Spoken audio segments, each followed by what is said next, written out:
All right, so first things first, I'm sure all of you noticed that there was a huge change in the bond market yesterday, and a major sell-off that probably caused a lot of your rate sheets to reprice for the worst.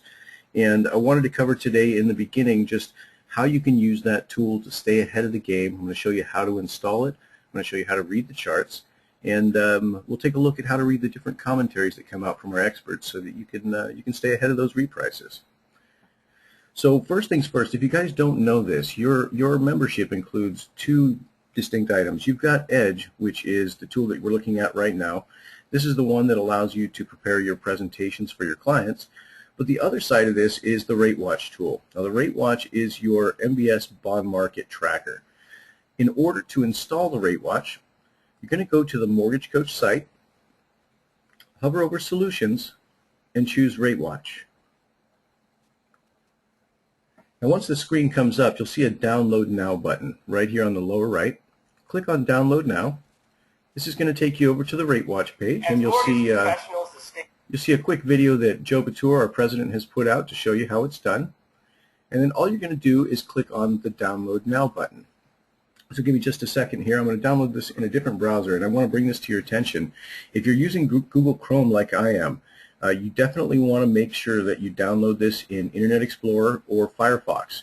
Chrome, for some reason, does not like to download RateWatch properly, so I'm going to show you what that looks like here. Let me go ahead and open up Internet Explorer. And I'm going to go back to that same page.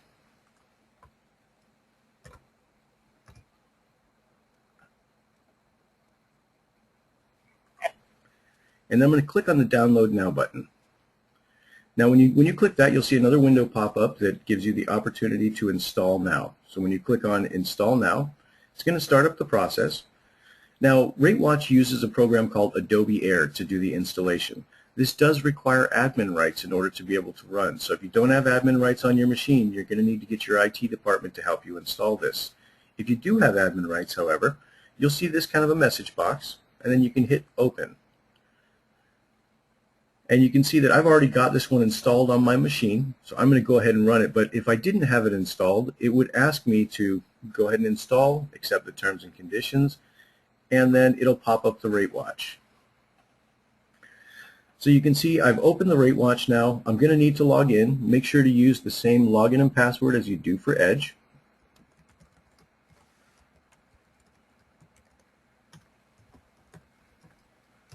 And once you log in, the RateWatch will pop up. Let me reduce some of the other stuff on my screen real quick here so you guys can see the RateWatch entirely. Actually, I'll just cover it. There we go. So as you guys can see, yesterday, this is the candlestick we were looking at. We saw a huge drop in the bond market. And most critical about this is not necessarily that you need to be a bond trader, but you do need to be notified when a major shift in the market happens. This is where you can come to look at it.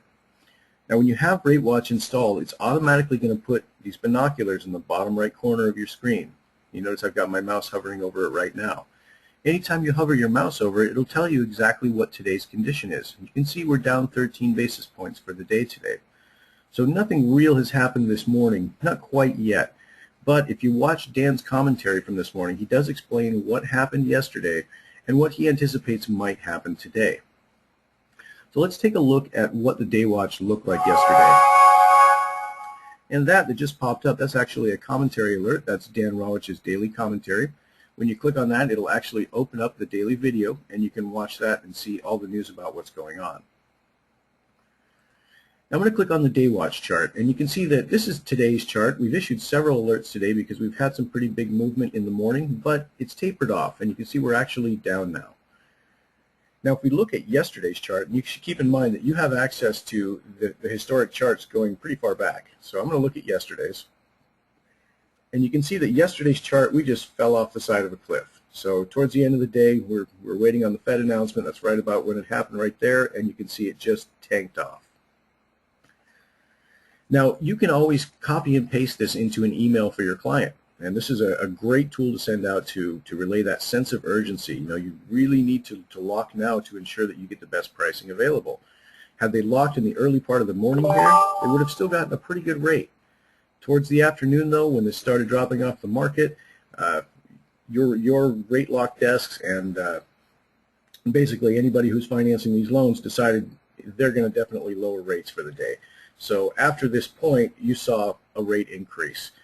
So in order to stay ahead of this, you want to make sure to set your alerts because you want to be notified when this happens. You're not always going to be in front of your computer. So there's a couple of things you need to keep in mind. This cogwheel up at the top right of your RateWatch is actually your settings area. When you click on that, it opens up your settings and allows you to set up your email and SMS alerts. So for instance, if you want to get email notifications, you can check the box here. If you want to get commentary emails, check the box, and I would definitely recommend you do enable this box because you want to see what the experts are saying every day. And then this checkbox for repricing alerts. This actually sends an alert out to you anytime there's a plus or minus 15 basis point change in the market. Now what that means, if you look at the chart over here, every one of these little diamonds is where we issued an alert. So there was a plus or minus 15 basis point change. And we told you every single time there was one of these. And you can see if you had it set up yesterday to get your repricing alerts, you would have gotten quite a few alerts. Now the last part about this is text messages. If you want to get text messages about these alerts, check the box here, enter your cell phone number, and then when you're done, hit the submit button. I'm going to leave it unchecked for now. Now the other settings you need to make sure and set are the update schedule and your lenders. So the update schedule, these are static alerts. This tells RateWatch which times of the day you want to just have an alert sent to you to tell you what the current condition of the market is. And most people will check definitely opening bell, they'll check close because they want to see how it looks, and then they'll probably check a couple of points in between just so they know exactly what it looks like, let's say in the middle of the day here. Again, anytime you change your settings here in RateWatch, make sure to hit the submit button when you're done. Now the Lenders tab allows you to select which lenders you'd like to watch. Now by default, if we go to our Lenders tab here in RateWatch, if I look at all lenders, you can see that of the lenders that we're tracking right now, the movement has trended towards worse pricing. 65 have repriced for the worst, 12 have repriced for the better. Now this is just today. Now yesterday we had a much greater number of repricing for the worse versus better. Now it's important to remember that the movement that you're seeing here is the average movement across all the rate sheets for this particular lender. Now we're looking at all lenders right now, but I can select a group of lenders that I want to follow. To do that, hit Select Lenders over here on the right-hand side. And then inside your RateWatch, you can see that you can select specific lenders. So I'll left-click on the ones that I want to follow here, and when I'm done, I'm going to hit OK. And you can see that I've now shown my lenders over here on the right side. Again, when you're done, hit the Submit button. Now what this does is this allows you, instead of looking at all lenders, to toggle over to just your lenders. And if I look at just my lenders here, you can see that the 3 that I selected didn't have any movement this morning yet. Let's select a couple more. Now you can also filter your lenders by searching for them. So if you want Bank of America Correspondent, Bank of America Retail, all I did was type in BA at the bottom and it automatically did that for me. I'm going to hit OK and submit. And let's toggle back and forth real quick here, and I didn't select any that moved, so let's select Stearns Lending back in my area over here. And you can see that now that I've got that lender added, I'll hit submit, check my lenders, and we see that Stearns Lending appears down here in the bottom. So you want to select the ones that you get your pricing from so that you can monitor specifically how long it takes those lenders to reprice for the worse or the better. You're going to find that repricing for the worse happens a lot faster than repricing for the better. So the idea here in watching RateWatch and watching your lenders is to determine exactly how long their average is. So for instance, if I'm watching a couple of lenders and I see some major drop-offs in the bond market, I want to take a look and see how long it takes them to issue reprices for the worst, because if I can determine in my mind that I've got about an hour between when the market tanks versus when my rate desks are going to basically issue some worse repricing, I want to keep that in my head for the next time. So when it moves next time, I know I've got an hour between when that alert hits and when I need to make some movement. Now conversely, repricing for the better, it's a little harder to gauge because it takes them a lot longer to do so. But generally, you're going to find it's about a 3 to 1. So if it takes an hour for your lenders to reprice for the worse, it's probably going to take them about 3 hours to reprice for the better. Now the other settings here in RateWatch that you want to be aware of are the application settings. You can set it to launch RateWatch on Windows Startup. That just means that as soon as you open your Windows or Mac, it's going to automatically launch your RateWatch for you. Minimize application on close. What this means is that if you have this box checked and you click the X up here at the top right, instead of actually closing the program, it's just going to minimize it down to the taskbar. If you are on a Mac, make sure to leave this option unchecked.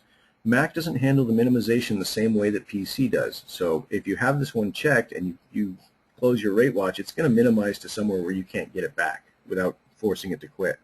So make sure on a Mac, uncheck this box here and you won't run into any of those problems. You have the option of playing different sounds. So if you want sounds on the alerts, you can check the box here. Sounds on opening and closing RateWatch, you can check the box. You find that most people end up unchecking the play sound on alerts just because you don't want this alert popping up with a huge sound while you're doing a client presentation. Again, I'm going to hit submit because I'm done with those settings, and then I'm going to jump over to my Edge settings. There's only one setting in here, and that's to enable Edge view alerts. So some of you may have noticed that when you send out an Edge presentation, if you've got the RateWatch installed, you have an option of checking a box to get notified when your report is viewed. Now you're going to get an email for that anyway, but inside the RateWatch you can choose whether you want one of those pop-up alerts to tell you that your report has been viewed. To do that, just make sure and check this box right here. I'm all done, so I'm going to go ahead and hit submit. Now let's take a look at the RateWatch itself and let's see how to read the charts and what kind of operations you can do in it. Now if we look at the home chart, you can see that there's a couple of drop-down boxes at the very top of the screen. You have the option of cycling between the different agencies. We watch the Fannie Mae 30-year as our pivot point because that tends to be the one that drives the market right now. But you can also select the Ginnie Mae or the U.S. Treasury. Now the coupon. We're following the 3% coupon right now. That may change very soon here because it looks like we're tailing off and we'll probably end up following the 3.5 pretty soon. That being said, we don't change it until our experts tell us it's the right time to change it. So you may have noticed in a couple of Dan's commentaries, he's talked about it. He's been asked on several occasions, should we be following the 3.5 now? And his response is no. We haven't seen enough of a trend going downward to justify moving to the next coupon. Now that said, we may be looking at that trend right now. Now you can switch between these coupons if you want to. If I wanted to look at the 3.5, I click on that. And you can see the 3.5 has very similar movement to what the 3 had today. So that's probably a pretty good indicator that we might be jumping over to the 3.5 coupon pretty soon here. I'm putting it back on the 3%. I'm going to show you a couple of different analysis points that you can use in here. Notice that there's a legend down at the very bottom here. Now these colors correspond to different moving averages that you can show. So if I want to show, for instance, the 10-day moving average, I can check the box here and you can see that I've got a line going through my report or through my chart that shows me what the moving average is 10 days relative. So if I was to take and look at this ending point right here and draw a straight horizontal line, I'm going to intersect the chart somewhere within the last 10 days, and that's going to be the average of where these candlesticks have been. If I want to look at longer term trends, I can look at the 30-day moving average, and you can see that's actually well above the chart, but if we drew a line, the 30-day would hit right about here. I can also show the 100-day, and I can show the 200-day. And you can see as we overlay more and more of these lines, the chart kind of moves down a little bit. So you can see that your view of the chart will change according to which lines you have up on here. Now there's two more that you can use. There's support and resistance. Now resistance, I'm going to show you that first. You can see we've got a resistance trough right here. We expect the trading range to be right in here, but we don't expect it to go any higher than that. That's what resistance means. It means it's pushing back on the market. This line right here is the initial resistance point. When we break out of that, we're expecting that it's going to stay in this trough, but it's not going to go too much higher or lower. Now when we look at support, this is the bottom level of it. So you can see our support lines have moved dramatically because of yesterday's change. Yesterday, if you had looked at the support lines, they would have been significantly higher because we hadn't broken through that line yet. Because where we're at today, now the support lines are significantly lower. Now to remove all of these different averages, if you don't want to see them on the charts, you can always hit Show All and then Clear All, and this will clear them all out for you. Now you have options on how long you'd like to look at on the chart as well. We can look at just the last 10 days, and you can see that our charts are nice and big. We can tell exactly where everything is. Note that anytime you hover over one of these candlesticks, it'll tell you the full trading data on that day. So yesterday you can see we opened at 100.28. We closed at 98.66. Today, we've had some movement already. You can see we opened at 98.19. We haven't closed yet, but we're at 98.09 right now. Now let me explain what these candlesticks do. Now these are Japanese candlesticks, and people use these for all kinds of stock trading, bond trading. Anytime they need a measurement on movement within the market, they're going to use these type of candlesticks. Now the way to read them is, as I said, hover your mouse over them. That's going to give you the best indicator of what's going on. But let's take, for instance, this candlestick right here. This candlestick has a nice thick stick, but then it's got a wick at the top and a wick at the bottom. So what do these wicks actually mean? Now the part that's actually colored is the total trading range for the day. So you can see our open at 98 or at 99.88, our close at 100.41. So here's our open, the very bottom, or right there, that's our open, the very bottom of the candlestick. And then our close is the top of the candlestick. Now the wicks indicate that at some point during the day, it actually traded a little bit higher, then came back down. Same thing for the bottom wick. It traded a little bit lower and came back up. Now if we were to dissect these, you can see that this one from yesterday, we didn't have any wicks on it. So it just went full extreme one way or the other. So this was a full drop off the entire day. And when we look at the day watch, that justifies exactly what we were talking about. Here's the start. It just kept dropping. Now, even though it did have a momentary rise up here, it dropped again. So it never rose above where it started. So we didn't see a wick at the top. All right, so let's discuss how to read these charts. What are you looking for? So let's look at our 1 month again. And then I'm going to show you the 3 month. Now you'll see Dan reference this in his videos quite often. He'll draw little lines that show you what the trend lines are and where he expects trading to fall in.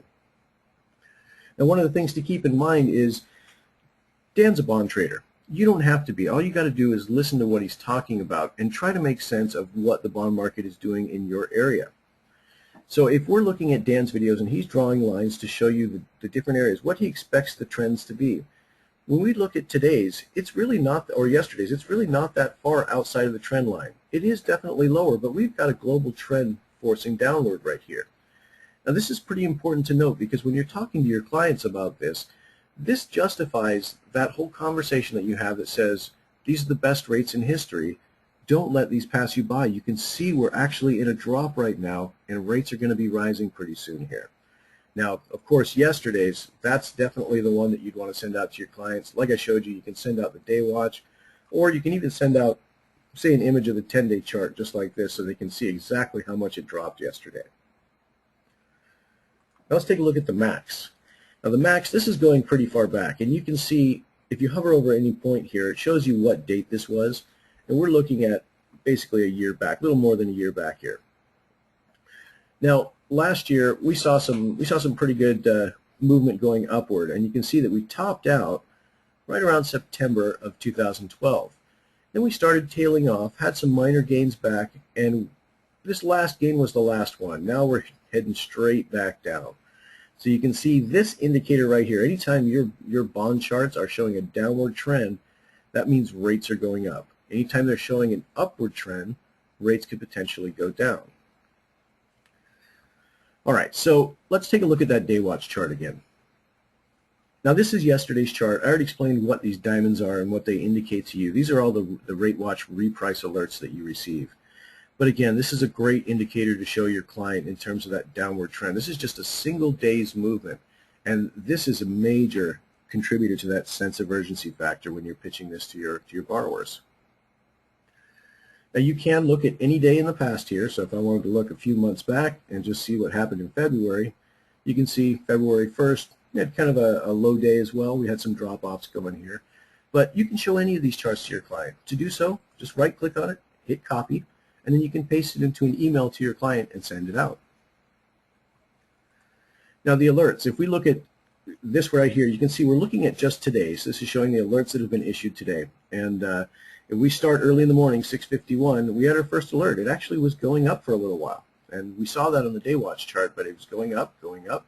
And then now we saw some downward progression straight back down. So we're currently trading at zero. There's been no change for the day in total. So we've just had an up and down.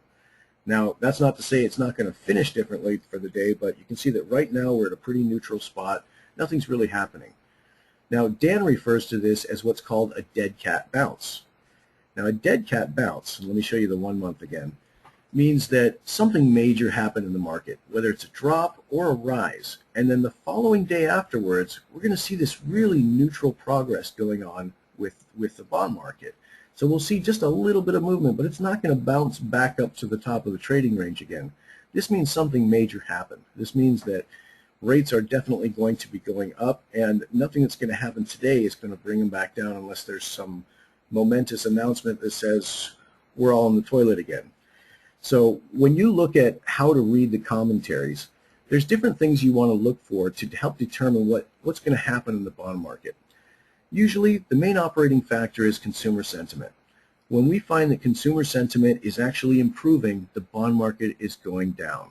So yesterday, we had the potential, and you'll see it in Dan's video today, there wasn't really a whole lot mentioned about it, but consumer sentiment says we might just be done with quantitative easing. And if that's the case, now we're going to sell off all these bonds, and we're going to shift over to the stock market. But if you look at Dan's video today, he also noted that the Dow had the same problem as the bond market. This is not traditional. This just basically means that there's no rationale for why this particular drop happened yesterday. But Dan does expect it to stay in this trading range from here for a couple of days. He does expect to get some gainbacks in the near future. But for now, it's tough, but you kind of have to sit and wait and make it, you got to allow it to come back up to at least a point where you could lock at a decent rate. Now let's talk about where the commentaries are. Commentaries are under this commentary button here. And you can see when you click on it, it starts you off in the expert commentary. And to get into any of these, just double click on them. And when you do that, you can see exactly what Dan says about it. You can take and copy and paste this link into a browser. Oops. So if I was to right click and copy that, and then throw that into a browser window, this is going to bring up the daily RateWatch player. And I'm not going to play it right now because it's going to be tremendously loud. But this is Dan's daily update. And you can see that you can see his updates all the way back. So if you wanted to go back to a particular point in time and see what happened on that day, you can always double click on it and you'll see his advice from that day as well. Now, if you haven't yet watched today's RateWatch update, please do so after the call today. It's going to give you some very valuable information in terms of what's going on in the market and what you should expect. So let's get back over into our RateWatch. I'm going to close out that commentary, and I want to show you a couple of other commentaries that come through. We also have Neil Trineri. He does a daily commentary as well. This is more of just a raw numbers, what happened in the market. And he shows you exactly what the changes were, what happened in the treasuries, some key economic data, and then he gives you some details about unemployment, job loss claims. These are the factors that definitely do help drive bond prices. But if you drop down to the very bottom, Neil says unemployment should help the market, but it looks like traders are taking short positions. So his position on MBS stays short. He'll either do short, long, or neutral for his advice. Short means stay watching it. Things are going to change pretty, it's going to be very volatile over the next couple of days. Long means you can probably go ahead and lock right now. There's not going to be a whole lot of change in the next few days. Neutral just means he doesn't really know if it's going to go one way or the other in terms of what he foresees, but there's nothing major and dangerous on the horizon. Now you'll notice if you look through here, there's also other commentaries. Every once in a while we'll have one from Bill Fisher. He'll give a it's called Weekly Talking Points, and basically he just spells out a couple of different points that are affecting the market and gives his opinions on what are going on. And it's a very valuable piece to read. It's also a great one that you can forward on to your partners or clients because it does spark some talking points about the market and might get you into that conversation that positions you as the expert. All right, so let's take a look at member commentary. Now this is pretty important. This is where you can see what your peers are saying about the bond market, what's going on right now. And you can see that we've got lots of people talking about it. 2 people today, but yesterday we had quite a bit of commentary going around. And people are, obviously kind of freaking out because the bond market was falling off the table, and they're seeing reprices immediately. So when we look at this, remember, these are just your peers, but they have some very valuable information that's definitely worth checking out. All right, so that's the RateWatch piece. Let me see what kind of questions we have in here, and we'll get to that immediately. Okay, got some great questions. Michael's question, can it be installed on an iOS device yet? Not yet, Michael. We don't have an iOS app for RateWatch, nor do we have a Droid app for RateWatch. We may be working on that sometime down the line later this year, but right now our development concerns are still in pushing out that Droid app for Edge, and we've got a couple of new things on the horizon in Edge too that I think you're really going to like. Ron's question, is RateWatch available on our cell phones, or is there another way to track the market? So same kind of thing. It isn't available on your cell phone in terms of the charts, but as I showed you, you can actually set up the settings to get notified via text when there's any kind of changes in the bond market. So make sure to set those settings so that you are notified. Jimmy's question, he says, sometimes I cannot get the RateWatch video to stop. All right, let me show you what that looks like. So if I open up my RateWatch here, and I go into my commentary, let's say I double click on one of these commentaries, and if this was a link and I clicked on it, it would open up the RateWatch inside this particular window. Now when it does that, if you were to just close the window, the RateWatch keeps playing in the background. That video keeps playing in the background. So that's what Jimmy's talking about. Now in order to make that go away, when the window pops up where you're watching the video, there's a button at the very top right that says back to commentary. And when you hit back to commentary, it'll actually stop the video. Now, if you're watching the RateWatch by just simply pasting the link into the browser like I've done here, always make sure, use this play and pause button to stop the video before you close it. And that's basically going to be the thing that'll solve that problem for you, Jimmy. Now, if it's still running and you don't have a way to get back into it to stop it, the best way to stop it is go down and find your RateWatch icon, right-click on it, and hit exit. It stops the entire RateWatch, and then you can restart RateWatch from your regular downloaded icon, and you won't have the commentary running anymore. Now, the reason it happens this way, guys, just so you can give you a little bit of clarification, this player will actually cycle the videos. So if you choose play on this one, once this one ends, the next one will start playing. It'll keep going down the line and keep playing until you actually stop the video. All right, let's see what other questions we have here. And all right, so it looks like we've got Jimmy taken care of. Thank you, sir. The lock or float pie chart, where does that come from on the RateWatch? Okay, so let's take a look at that. Now on the RateWatch, you can see on the lower right here, we've got a lock and float vote. These are specifically votes from your peers. So if you wanted to vote in this, you could actually enter your commentary here, and that would end up in the member commentary area. And you have the option of voting on whether to lock or float. Once you submit that, it becomes part of this pie. And you can see that 67% of the people that have voted today have said lock. 33% of them have said float. Again, this is just a gauge on what your peers are doing. This is not telling you one way or the other that you need to lock or float. This is just giving you an idea of what everybody else is doing. And Michael's question, he said, late arrival, I hope this hasn't been asked, but why no iPhone RateWatch app? It's coming down the line, Michael. We're looking at possibly tackling that one towards the later part of the year, but right now development is embroiled in the Droid app for Edge, and after we finish that, we've got quite a few new Edge enhancements that are going to be coming out. Things like customizable term reduction and accumulation are coming out very soon here, so that's basically, we've got our mobile team working on the Droid app, and we've got our internal development team working on customizations and a few other cool features like being able to automatically send your realtor partner an alert anytime their open house flyer is viewed. Just like you get an alert, they'll get one too if you check the box. So there's going to be a couple of cool things coming out in the very near future. Jimmy's question about the votes. He says, how many votes are typical? To tell you the truth, Jimmy, it really varies. On a day like yesterday, there was lots of votes, whereas if it's kind of a flat market, we're not going to see too many votes. It's really just a matter of how many people decide to come in here and put in a vote. But on a flat day, you'll see 5 or 6 votes. On a day like yesterday, you'll see 20 to 30 votes.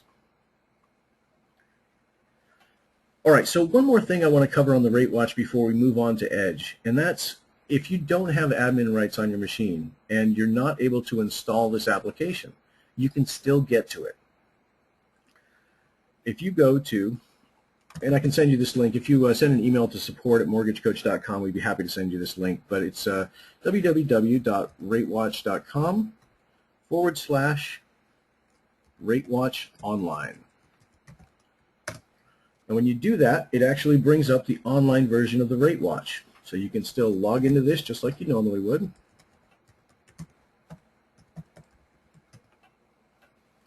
And it brings up the RateWatch just like we were looking at before. It's actually a little bit bigger in the online version, so you can get a better detail on what the charts look like. It's just not bound to the size of the application. Rather, it's bound to the size of your browser. So you can get a little clearer look at what's going on here. Now, the only thing that the online version doesn't have that the desktop version does is the pop-up alerts. So you're not going to get the little toast pop-ups that pop up in the lower right corner of the screen like I was showing you before when there's an alert commentary or a movement alert. But you still get all the other features. You still have the day watch where you can select which days you're looking at.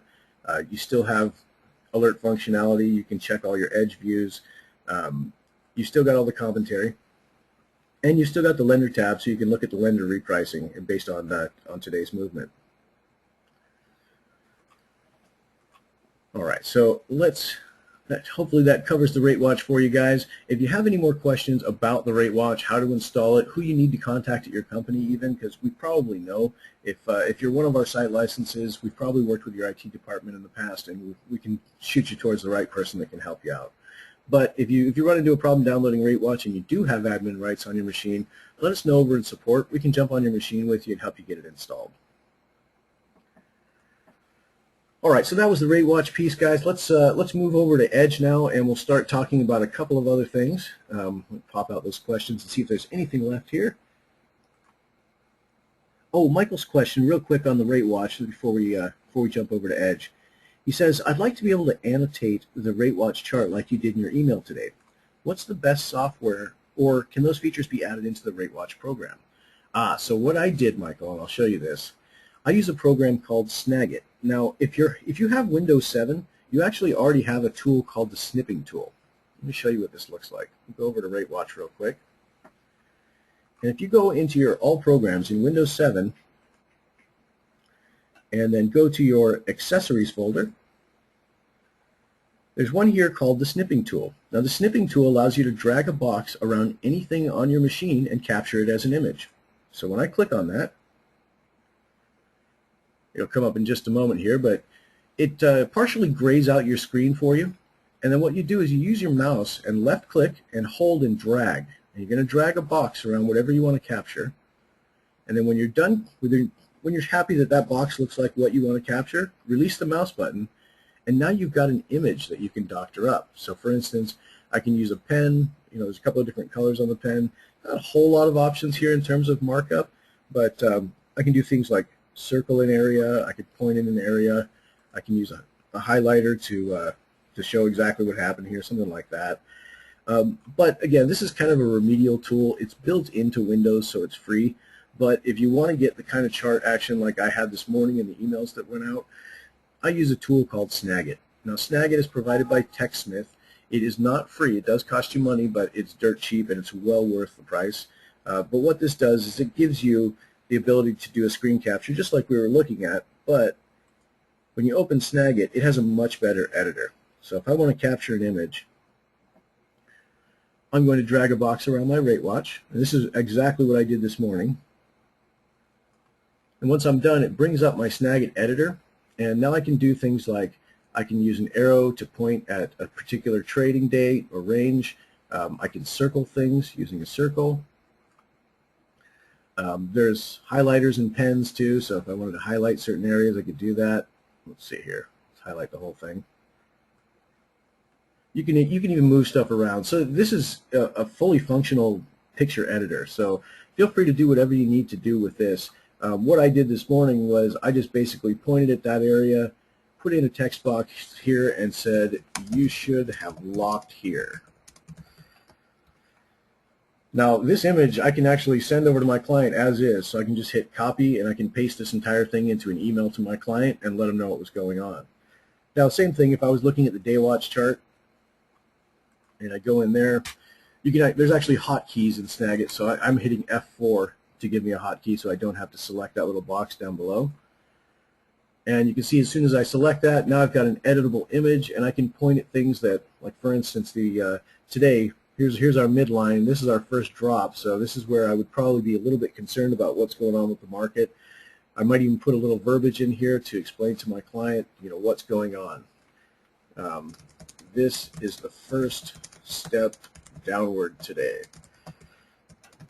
Let's lock before it looks like yesterday. And then I might send them an image of yesterday as well.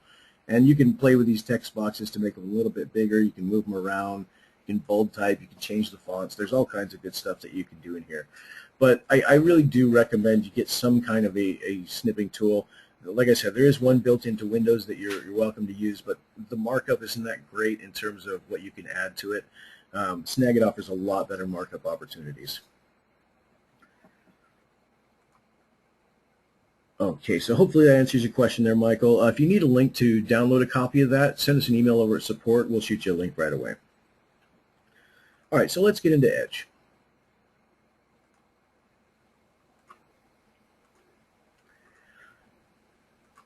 Sorry, guys, I'm on a laptop today, so I'm a little bit limited in terms of how many screens I'm looking at, but I will be jumping over to those questions periodically. So if you have questions about what we're talking about today, please, please, please do go ahead and ask. All right, so the first thing, kind of on the same topic as doing this, as monitoring your rate watch, is what do you do with that information? Aside from sending your client an email to let them know, oh my God, things are happening, we need to do something. What supporting material do you use? How do you justify that information equates to them needing to take action? I would say annual reviews are probably the best way to do that. So if I've got a client database, and let's say I've got 50 clients in my database where I've closed loans for them last year, I need to revisit those clients because I need to take a look at what rates they had, or maybe you can go a little bit farther back. I closed 50 clients 2 years ago, and I looked at it last year, and the rates were great, and they kind of matched as to what they had. There wasn't a whole lot of movement. But I looked this year, rates are even better. Now it's time to show them, okay, here's what you're paying right now on your mortgage, and here's what I'm going to show you how to do. Here's what we can do with today's rates. So in order to do an annual review, you're going to pull up a new client, give them some basic information. I'm just going to call this one annual review. This person does own, and since I've titled this annual review, I really wouldn't need a friendly name for it, but if this actually had the borrower's name, I'd probably want to put annual review for primary residence, something like that.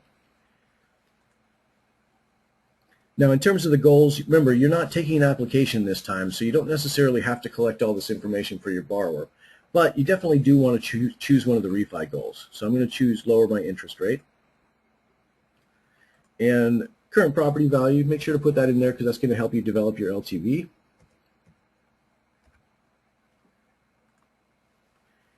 And then because this person's actually in your database, you do have all this information about their mortgage. So you're going to look back at when the loan closed, and you're going to fill in this information. So let's say I closed them 2 years ago, and the loan was for $180,000.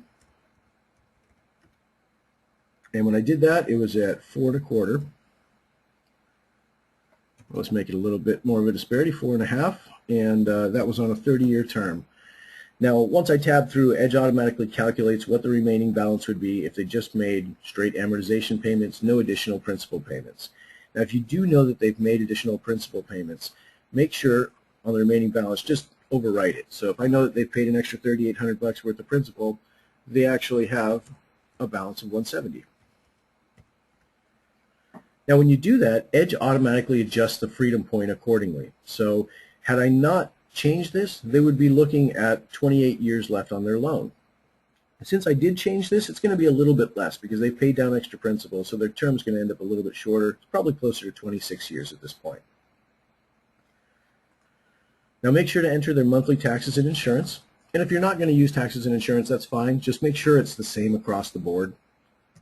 So if I'm not going to enter them here, I shouldn't enter them on my new products. That said, I am going to enter them. And the affordability part, I can actually skip this. For an annual review, I mean, you may know this information, but it's not terribly important to this conversation. We're just looking at what their past mortgage is and what you could do for them in a new mortgage. So I'm going to jump straight over to products. Now inside products, I'm going to check yes, this is a refi. Now you notice that that automatically brings in that payoff amount, that 170 that is their current balance. It brings that in as the base loan amount for me. So I don't have to figure that out. That's good news. I do need to rename this. I'm just going to call it New 30 Fixed. And let's say that right now I can still get them 4%.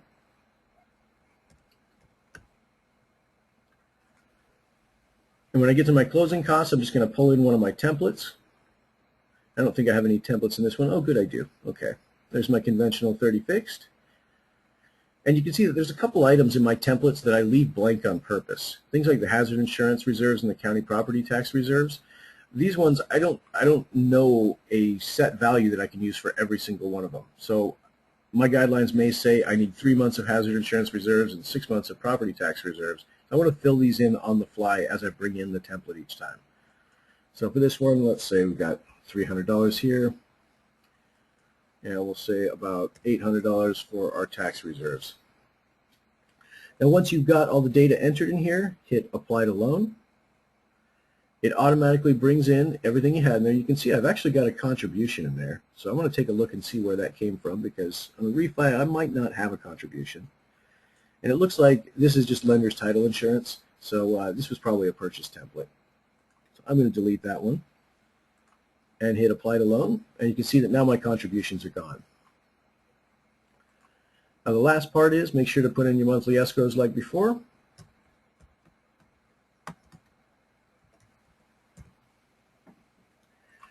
Now there's no MI necessary because we're at the 68% LTV point, so we're not going to worry about that. And an annual review doesn't have to have a bunch of different options, but it can. I'm going to add one more product. And I'm going to use the copy button so I don't have to redo all my work. I'm going to copy the 30-year fix that I did and hit OK. This one is going to be a new 15 fixed. So all I'm going to do is, let's say I can get a slightly better rate by going with a 15-year. And then I'm going to change my term.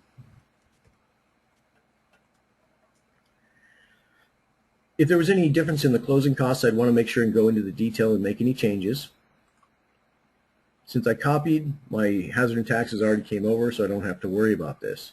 So now I'm showing them two options against their current mortgage.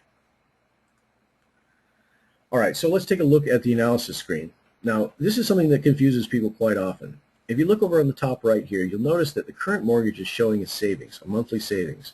And the reason it is because by default, Edge chooses the highest cost program and uses it as the benchmark.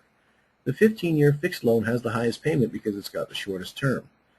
Now, this is confusing for borrowers. So anytime you're doing a refi where you've got short term, like a 15-year term where you're comparing it against a 30, you definitely want to select the current mortgage as your benchmark. And you can see what happens here. Now I'm showing $100 savings on the new 30-year fixed. And it's going to cost them $335 more to do the 15-year fixed. But remember, they're going to pay this off in 15 years if they do that. Now the bottom area, this is pretty important. The reason the current mortgage is showing a savings is because that new 30-year fixed hasn't saved enough interest in MI to overcome its own closing costs yet. And we can find out when they break even by changing these months. Let's take a look at month 72. You can see at month 72, we've almost broken even. Let's try 75. Getting closer. Let's take a look at 80. And 85. Okay, so we can actually isolate this down to the exact month where they break even. I think it's probably 82.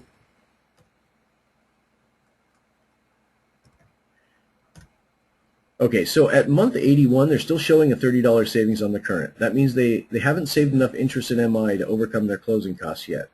But by month 82, they have. So this is where they've broken even. Once that savings shifts over to the new product, that means they've saved enough interest in MI to not only overcome the closing costs, but start saving past that. So this has saved them the $3,000 or whatever it was for the closing costs. And then it's also starting to save them even more beyond that. So we've broken even and we're going forward. Now, you may or may not want to show the break-even point. It's completely up to you. You might just decide that, hey, I want to show a 10-year term there just so I can see exactly what's going on.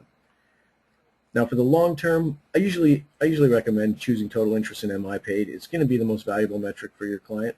But if you're doing other types of strategies where you're doing, say, for instance, a debt consolidation, or you're reinvesting money into asset accounts, you want to choose net worth so that you can show them their total equity plus liquid assets over time. Now, one more thing that I didn't do yet is I didn't show an adjust reinvestment strategy. Now, on this new loan, I'm saving them $100, so I want to show them a couple of options for what they can do with that. So when I go into my reinvestment strategy here, I can take this $100 and I can put it straight back into the principal for that loan. And you can see that by doing that, I'm showing them a payoff point of 24.42 years. That's faster than their current mortgage is paying off by making the exact same payment. Now, the 15-year note, as we saw earlier, it costs them $335 extra, but they're paying it off in 15 years, so they're good to go there. Now, I'm going to hit one of these save buttons. Remember, the left and right arrows are your save buttons. And you'll see that the data is going to be slightly different now. And the reason is it's applied this reinvestment strategy, and now you can see my break-even point is substantially less. So let's take a look at month 81 where we would have broken even without that reinvestment. We're already way ahead there. So let's go down a little bit to month 60 and see where we're at. And you can see that that toggled the savings back over to the current. So we're looking at probably month 70 we're going to break even, maybe just a little short of there, but it's definitely a lot less time than it would have taken without this reinvestment payment of just $100. All right, so last part here is once you've chosen a metric that you're comfortable with, go to the presentation area and generate a link. Now, I would recommend putting videos on these. Definitely want to put a quote date so that they understand that these are today's prices. But then hit generate link. And then you're going to select this link, right click on it and copy it. And then you're going to paste it into an email to your borrower to send out. And just call it something like annual mortgage review.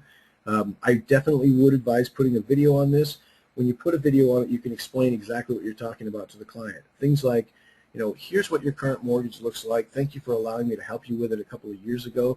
I just wanted to give you an idea of what the market looks like right now so that you can take advantage of the best pricing available in history.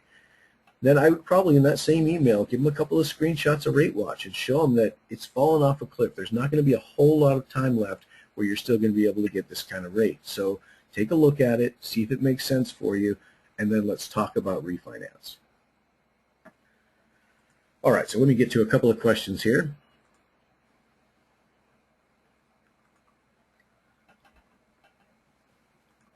So Michael's question, for Edge, any suggestions or best practices for posting on social media sites? Also, if the Edge TCA link is embedded in a CL ad and someone clicks on it, will I be notified when they view it? Oh, great question, Michael. So let me answer the second question first. Anytime an Edge link is embedded somewhere, whether it's an email or if it's on a website or even a listing, when somebody clicks on that, it's automatically going to generate that timer to start. So because it's using that short link, that mcedge.tv, that's where it's pointing at, that triggers our server to start monitoring how long your borrower is looking at that. Or for that matter, it doesn't have to be your borrower, but how long anyone is looking at that link. When they do close that window after viewing your presentation, it will trigger the alert. But again, make sure that in order to receive that, you check the notify box here so that you are notified when those alerts come through. Now, in terms of best practices for posting on social media sites, there's a couple of different ways to do it. Generally, you want to make sure you're always posting on a fan page. You don't want to post on your personal one. You want to have a separation between what you do in terms of your business life and your personal life. Naturally, if I was to start posting things on my personal page, I'd really have to pull back a lot of the other personal stuff that I post on there because I don't want my clients seeing that my cat did something funny yesterday. It's not relevant to them. So I would tell you that make sure you've got a business fan page on Facebook. It is free to create, and you can monitor both of them with a single login, so your personal and your fan page. Now, when posting to your fan page, just remember that anytime you post, it's going to be available to all the people who have liked your page. That means that they've opted in to see the information that you're providing, so you're not spamming them. On a personal page, they're your friend. They haven't necessarily opted into your business strategy. They're not looking to get advice from you. They're just one of your friends on Facebook. So again, make sure to always post on the fan page. In terms of how to post, there's a couple of different ways to do it from within Edge. When you click on a preview button or you generate the video link button, you'll notice at the very bottom right corner of the screen there's a share button down here. Now when you hit share, it brings up a copy link function, and it allows you to copy to Facebook or Twitter directly. Now it tells you this link has already been copied to your clipboard, so you don't have to select this, right click and copy. It's already copied. All you have to do is paste it wherever you want it to go. Now if you want it to go to one of your social media platforms, click on the one in question. Now if you're logged into Facebook already, it's going to open up a post for you, and then it's going to give you a couple of options on how you want to post. So you can see that it's asking me if I want to do this on my timeline, on a friend's timeline, in a group. Now on this particular Facebook login, I don't have a fan page, but if I did have a fan page, it would ask me if I want to post it on my fan page. Again, that is the most optimal way to post it. Make sure to give it some color in terms of what this presentation is. Also, anytime you're posting to social media, make sure there's a video on there. The report itself, for a borrower to look at it and be able to understand every single part of it, it's not going to happen. They're not loan professionals. They need your guidance to understand what this report is showing them and how they should be reading it. So make sure to incorporate a video on anything that you publish on social media. Now another thing I will tell you is there's a couple of other options like sending as a private message. On a friend's timeline, I would never ever recommend doing this. That equates to spam in my book. If somebody posted something on my timeline that was business related, I would block them immediately. So keep that in mind. Most people on Facebook, they opt in to see things like these presentations or your mortgage advice, but they do it by going to your fan page. They don't do it by becoming your friend. So anytime you're disseminating information, just post it straight to your fan page. Anybody who's liked your page will get a copy of that, but you're not spamming them anymore. Now, there's also an option for in a group. You can create different groups in Facebook. So for instance, if you wanted to create a group of all your realtor partners, you could separate them into one group in Facebook so that when you post something on your timeline, it's only available for them. Now additionally, there's settings that you can customize, and that's down here. You can see that these are privacy settings. Who do I want to be able to see this? Now generally when I post something on my personal page, I'm posting it as available to friends and maybe friends of friends. And then I probably will restrict a couple of people. For instance, if I'm posting something about how I had a great time at a party the other night, I probably don't want my mom to see that. So you can exclude certain people from your posts. So keep that in mind. The privacy settings are very important in Facebook, but when you're posting on a fan page, you really don't have to worry about it. Post on a fan page, you can make it public, available to everybody. In fact, it makes it easier for people to share.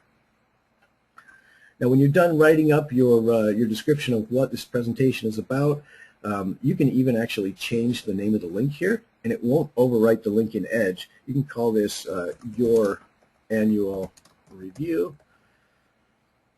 and you can see that it's actually changed that. It's still going to go to the same Edge presentation, but you've masked the link basically. And once you hit share link, it's going to post it to that fan page or wherever you selected to post it to. Now on LinkedIn, LinkedIn's a little bit different. LinkedIn doesn't have a direct post, and to tell you the truth, it's a little quirky when you try and paste something into LinkedIn.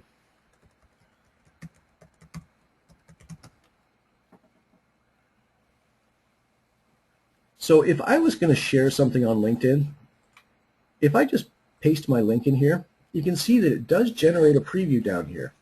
But if I was to share this, and I'll see if I've got one down here. Well, let's post one right now. So I just shared this on my timeline. Now, if I click on this guy, it'll open up my analysis no problem. But if you have that link in between a bunch of text, sometimes LinkedIn doesn't like it, and it won't post to the right place. Now you can see that there's another one called Your Mortgage Coach Analysis, and when they click on that one, it says unable to find your report. Now the reason for that is LinkedIn has changed the link on the report. So while this one is accurate, this one is not. So when you're posting this, and let me do it one more time, what I usually do is I get rid of this preview right here. So I'll hit the X right there. I'll leave the link in there, but then I'll write my little verbiage around here. Click on the link to the left to see your annual review. And then again, I'm going to hit the X here to get rid of that preview, and then I'm going to share it. Now it looks a little bit different. I don't have that preview down here, but I know that this is clickable and it's going to work. So keep that in mind, guys. Anytime you're posting to LinkedIn, get rid of the preview. The preview gives a weird link that LinkedIn doesn't like, and it won't direct it towards your report. Now Twitter, pretty straightforward. With Twitter, let me see if I can pull one up for you real quick. So if I'm going to share to Twitter, I don't think I'm logged in here, but it just brings up a post here. So it automatically pops in your link. It'll ask you to log in if you haven't logged in like me, and then you just hit tweet, and it'll automatically push it out there for whoever's following you. Again, make sure to add some verbiage around what this presentation is and what it's supposed to be covering. Also, got to have a video. Anytime you go into social networking, make sure you've got a video. So hopefully that answers your question, Michael. All right, let's see, Robin's question. What do you use the current mortgage checkbox for? Great question, Robin. So what Robin's talking about is inside any of these products, and let me go back a couple of screens. So inside any new product, you have this checkbox for current mortgage. Now I'm going to tell you that there's never a time that you're going to have to manually check this box. The only reason this is here is so that you can do resubordinations. So for instance, if I've got, in my assumptions, I've got a first and second lien, and I want to show refinancing only the first and resubordinating the second, what I'm going to do is I'm going to go to my products, I'm going to use the copy from button, and I'm going to copy both of the existing liens. So I'll copy from the current. It's going to bring in both the first and the second, and both of them will have this current mortgage checkbox toggle. All I'm going to do is I'm going to toggle only on the first lien that it is a refi, and I'm going to fill out whatever details I can for the new refi. But on the second lien, I'm going to leave that current mortgage checkbox checked. So again, I'll reiterate, never check this box manually. The only time you're ever going to have to use it is doing a resubordination. And when you're doing that, you're going to use the copy button to bring in that lien. You're not going to actually check this box. All right, so another question from Robin. She says, what boxes need to be checked when comparing MI on an FHA loan versus a conventional to ensure the life of the loan on the MI for the FHA is factored into the analysis? All right, another great question. So let's make this one an FHA loan. And by doing so, that's brought up my upfront MIP. I'll put that in there and finance it in. Now, what Robin's asking about is the MI part right here. So I'm going to put in my MI factor. Let's say that this was a high LTV loan.